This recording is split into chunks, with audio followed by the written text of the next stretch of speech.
এই মহতী রাজ্য সম্মেলনের আজকের সভার সভাপতি মহাশয় তথা আমাদের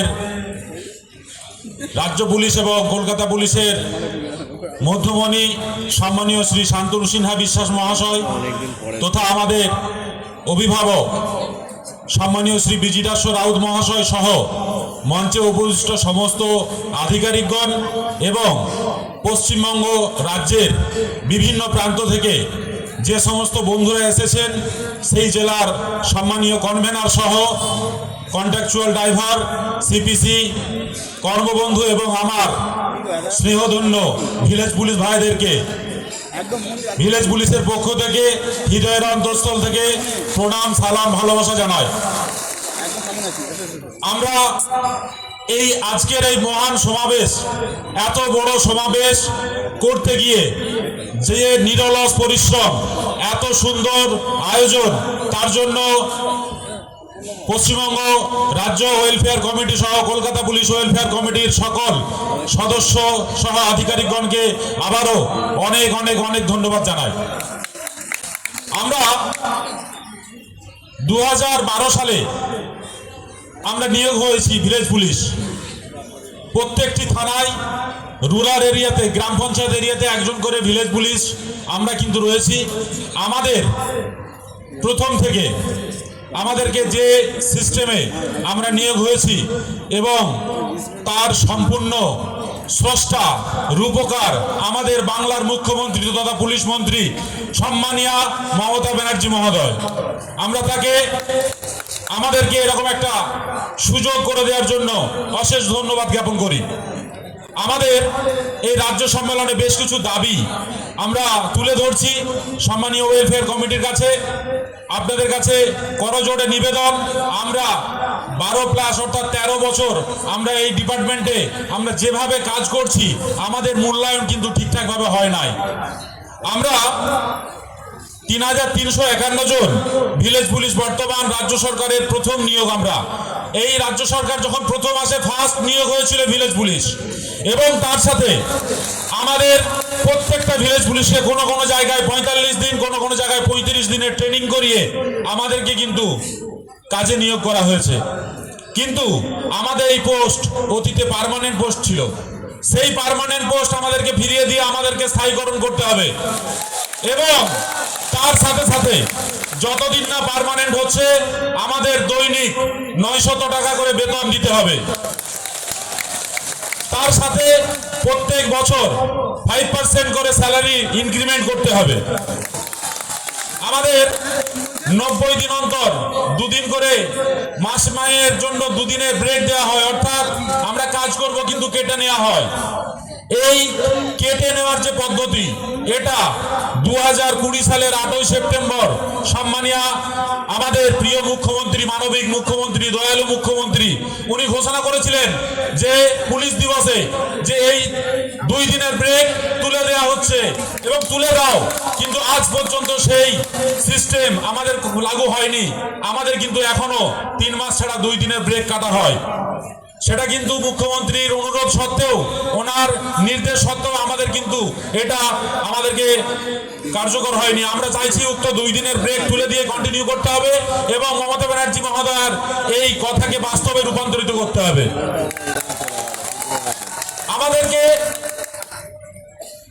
আমাদের রাজ্যের মুখ্যমন্ত্রী যে সিস্টেমের জন্য নিয়োগ করেছিলেন অর্থাৎ ইনফরমেশন কালেক্ট ইনপুট কালেক্ট এবং সেটা পাস আউট করা আমাদের বিভিন্ন আধিকারিকগণকে, কিন্তু বর্তমানে আমি আপনাদেরকে মনে করিয়ে দিতে চাই এই 2 দিন আগে মুর্শিদাবাদে নবগ্রাম থানার আন্ডারে একজন ভিলেজ পুলিশ কুয়াশায় ট্রাফিক ডিউটি করছিল।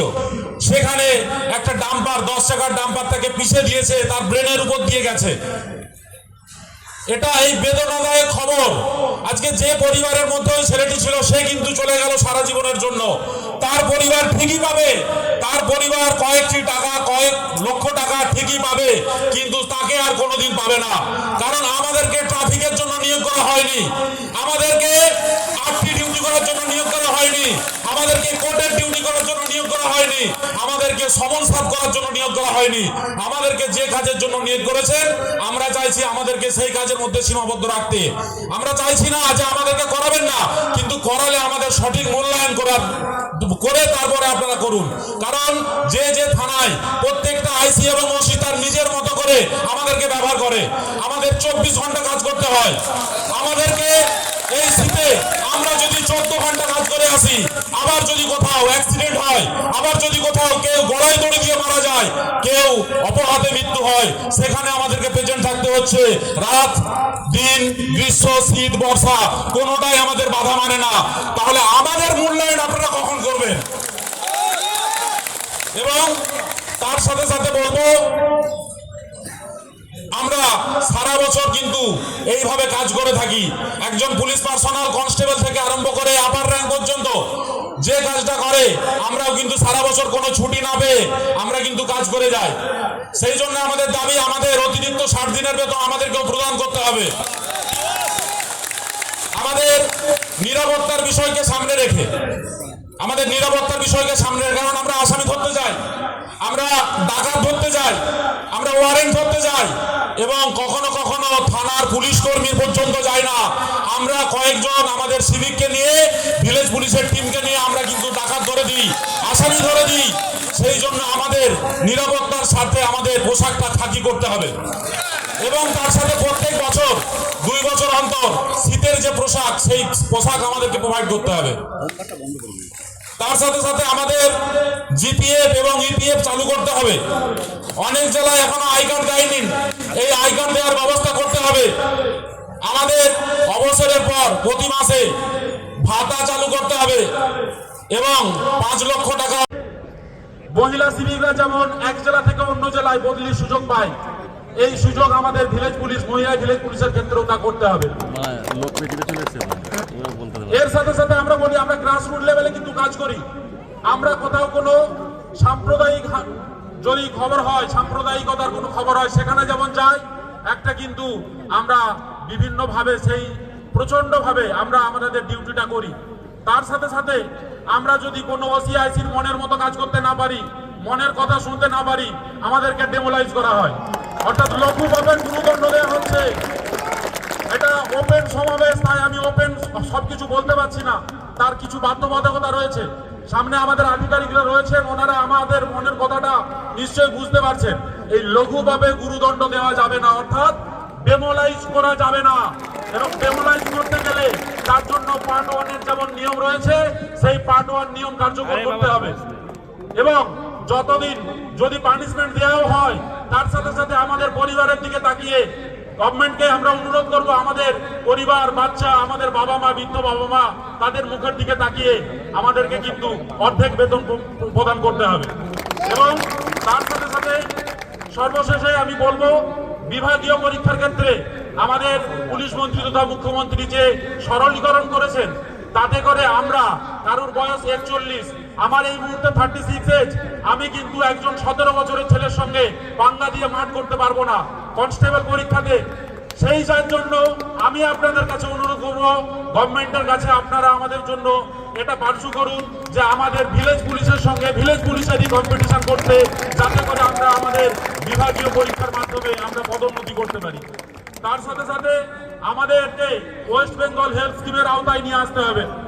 এবং আমি আপনাদেরকে মনে করিয়ে দিতে চাই, 2150 টাকা মেডিক্লেম ছিল আমাদের, সেটা আগে থেকে 4250 টাকা করেছে, কিন্তু তাতে কিন্তু আমরা সেই ফ্যাসিলিটি পাই না।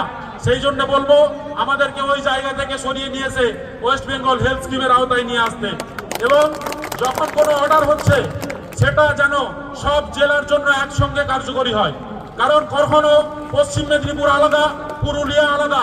আমি আপনাদেরকে মনে করিয়ে দিতে চাই, পশ্চিমবঙ্গে ভিলেজ পুলিশ নিয়োগের পর হোমগার্ড এবং এনবিএফ এর সমান কিন্তু আমাদের বেতন ছিল, একই স্কেল ছিল। সেই জায়গায় আমাদের 3বার ইনক্রিমেন্ট হয়েছে, 310 থেকে বেড়ে 353 টাকা হয়েছে। কিন্তু আমাদেরকে আবার পুনর্মূষিত হবো, অর্থাৎ তুমি যেখানে ছিলে সেখানে যাও, তুমি 310-এ। এটা পশ্চিমবঙ্গের ইতিহাসে আমার মনে হয় আমাদের এই সিস্টেম কারোর ক্ষেত্রে লাগু হয়নি। আমাদেরকে এই যে ইনক্রিমেন্ট কথা, আমাদেরকে বাদ দিয়ে দেওয়া হলো এবং সেটা হুগলি জেলা এক্সট্রা যে 30,000 টাকার মতো দিয়েছে বাড়তি বেতন, সেটা আবার কেটে নিয়েছে। এই অমানবিকতা এটা কিন্তু আমরা সহ্য করতে পারিনি। তাই এর সাথে সাথে আবার আমি শেষে বলবো যে আমরা এই ওয়েলফেয়ার কমিটির সাথে, অনেকে বলেন আমাদের বন্ধু বান্ধব যারা রয়েছেন যে ওয়েলফেয়ার কমিটির সঙ্গে যুক্ত হয়ে কি হবে, তাদেরকে মনে করিয়ে দিতে চাই এই ওয়েলফেয়ার কমিটির সান্নিধ্যে এসে আমরা সিএল পেয়েছি, আমরা সিসিএল পেয়েছি এবং তার সাথে আমাদের 1,000 টাকা, হয়তো সেই অ্যামাউন্টটা অনেক বড় নয়, কিন্তু 1,000 টাকা বেতন বৃদ্ধি হয়েছে। এবং আগামী দিনে আমি আপনাদের কাছে আশা করব, প্রত্যেকটা ওয়েলফেয়ার কমিটির মেম্বারের কাছে, আমার অভিভাবকগণ যারা রয়েছেন তাদের কাছে, যে আমাদের উন্নতি এই ওয়েলফেয়ার কমিটির হাত ধরেই হবে। তাই একতায় উত্থান এবং বিভেদে পতন, এই বিভেদে পতন সৃষ্টি না করে আসুন সবাই আমরা একত্রিত হই, আমরা একসাথে হাতে হাত মিলিয়ে কাজ করে আমরা প্রত্যেকে, আমাদের শুধু বেতন বৃদ্ধিটা নয়, আজকে কেউ একজন মারা গেছে, আজকে তার পেছনে গিয়ে আমাকে সামনে গিয়ে দাঁড়াতে হবে। সেই জন্য বলছি আমাদেরকে সবাই মিলে আসুন একসাথে কাজ করি। এবং তার সাথে সাথে আমি আবার সর্বশেষে ধন্যবাদ জ্ঞাপন করি আমাদের স্রষ্টা, আমাদের রূপকার, সম্মানীয় মহিষী নারী আমাদের মমতা ব্যানার্জি মহোদয়া, তার সাথে সাথে আজকের মঞ্চের এই সভায় যে সমস্ত আধিকারিকগণ উপস্থিত রয়েছেন সবাইকে ভিলেজ পুলিশের পক্ষ থেকে আন্তরিক শুভেচ্ছা অভিনন্দন জানিয়ে, আগামী দিনের শুভেচ্ছা জানিয়ে আমি আমার ছোট্ট বক্তব্য শেষ করলাম। জয় হিন্দ, বন্দে মাতরম, পুলিশ ঐক্য জিন্দাবাদ, বাংলার মহিষী নারী পুলিশ মন্ত্রী মমতা ব্যানার্জি জিন্দাবাদ।